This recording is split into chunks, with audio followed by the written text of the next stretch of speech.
أعوذ بالله السميع العليم من الشيطان اللعين الرجيم بسم الله الرحمن الرحيم الحمد لله رب العالمين وصلى الله على سيدنا محمد وعلى أهل بيته الطيبين الطاهرين.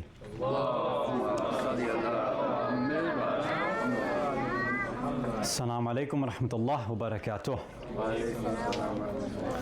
So we've been talking about Tafakkur Tadabbur, thinking, planning, making sure we're prepared for things, right? Sometimes we try to prepare, we try to plan, and things don't exactly go our way. And that's because there's certain rules and certain principles that we might not be following. So I want to share a story with you. So I'm sure this has happened to a lot of you. It happened to me when I was a kid, where there was something that you really, really wanted, maybe a new toy or a game, something like that, and your parents were like, well, not yet, we have to save up, and then finally you get the chance to actually get it, right? Maybe you get some birthday money, or you saved up allowance, something like that, and then you get excited, you want to go and get it, right? So there was a kid, same thing happened. He was waiting for this new toy to come out. He was saving up money, and his parents were saying, no, you can't get it yet. But finally, they gave him permission. They said, yeah, you can go and you can get it now. So he went online. He checked to make sure the store he was going to go to had it in stock. He's like, got it in stock. He checked the price, and he made sure to see he had enough with tax added, if he had enough money for that. It's like, yeah, I checked that too. It's like, I have enough for this item, for the toy. It's like, okay. So his parents said, yeah, go out, you can go out and grab it yourself. So he grabbed the money, went out on his way to the store. So he gets there. On his way there, in the car, he wants to borrow his parents' phone. He's like, I want to tell my friends what I'm about to get. So he calls his friends. He's like, guess what I'm getting? It's like, oh, you get to get it? It's like, oh, we can't get it yet. It's like, yeah, well, I'm going to get it before you. He starts telling everybody around him that, yeah, that's what I'm going to get. So he's super excited.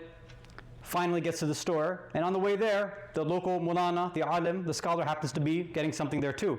So he's like, oh, assalamu alaikum. He's like, oh, alaikum salam. He's like, oh, what are you doing here? It's like, oh, well, my parents said I've earned up enough so I can get this new toy. It's like, okay, that's great. It's like, so you're going to go buy it right now? He's like, yeah, I'm going to go buy it. It's like, oh, you should say, the scholar says to him, you should say, inshallah. He's like, what do you mean? It's like, say, inshallah. Say that, if Allah wants you to have it, then you'll get it. It's like, why? Why do I need to bring Allah into this? It's like, I've got the money, and I checked, I have the exact amount that I need with tax. I checked online, right? The store has it in stock. I don't need to say if Allah wants it, because I want it, and I'm going to go get it. That's it. The scholar said, okay, no problem. So he goes inside. He sees the item. Was it in stock? No. It was. Actually, it was there. Yeah, it was a different story, sorry. So it was there. Then he gets ready to pay for it, and he pays for it. Did he have the right amount? Yeah, now you're on the punchline comes a little bit later. But I like your attitude. That's good. So he buys it. He's excited. Now his parents had warned him too. Now this is where the punchline's coming. Said, don't open it up until you get home. Now when you're excited about something, do you wait? No. So he's out in the parking lot. He's like, I can't wait. Takes it out of the bag, throws the bag to the side, opens everything up. And then what happens? It falls, hits the ground, and shatters into 1,000,000,000 billion trillion pieces. It can't actually shatter to that many pieces. Million billion. Okay. This is a half rational, half real story. Thank you very much for that. Well, we don't know what kind of thing it is. Maybe it could have shattered to that many pieces. We don't know. All right. Let's just say a couple hundred pieces, right, to be fair. So it shatters. Now his heart's broken too. His heart shattered along with the toy, right? So he's upset. Yes, thank you very much. So he's sad. So now he's walking and he sees that Adam, the scholar, there too. And he's like, oh, what happened to that toy you were getting? And then he's thinking, he's like, wait, I have to remember the advice that the scholar gave me. He said, it broke, inshallah. All right, it wasn't supposed to get down to a laugh, but okay. Salawat ala Muhammad wa ala Muhammad. So, he had a few right ideas, but a couple of wrong ideas too, right? So what's the point of this? Oh boy. Inshallah, nobody got hurt. Okay, so there's a few things we need to keep in mind. Now, there's a few things he did right? He planned ahead of time. He did some research, which is a good thing to do. But sometimes what ends up happening is we build up too much worry and anxiety, right? That lead to our disappointment. So the planning part was good. Some of us actually don't even do that. We think that, well, I'm not supposed to save at all. I just need to, give everything away all the time, and I'm not supposed to save up to buy things that I need. No. you don't have to buy toys or games or nothing like that. Well, that's not true. We're allowed to enjoy things once in a while, but we have to plan appropriately.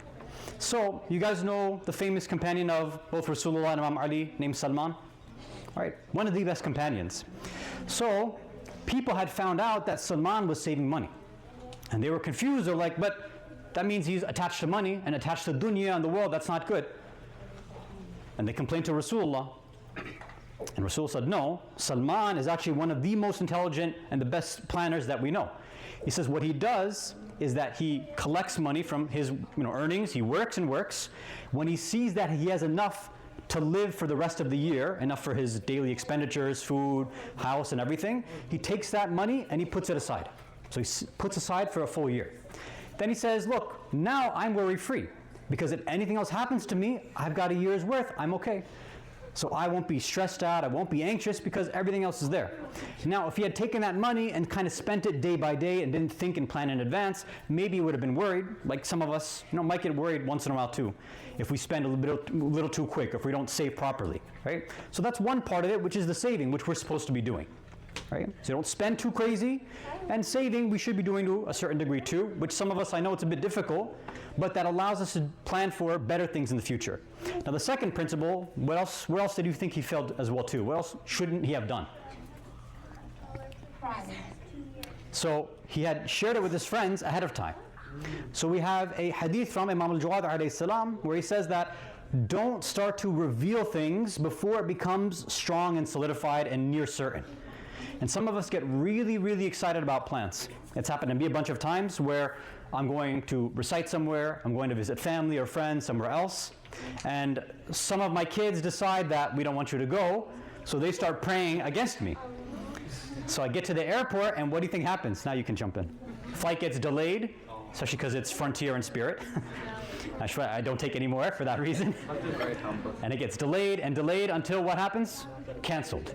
So I'm just at the airport for hours and hours. It gets canceled. So I'm disappointed. But when I get home, guess who's happy? Yeah, they're happy. Yeah. A whole community, well, depending on who's waiting for me in the community, they might be happy, they might be sad. I don't know if they wanted me there or not, but I'll be happy. You'll be happy, thanks. Pray for me sometimes too, not for yourselves. So what happens is we reveal things too early, we build up attachment and excitement, and then when plans don't go our way because we think that we're in charge and nothing can go wrong, we get disappointed, right?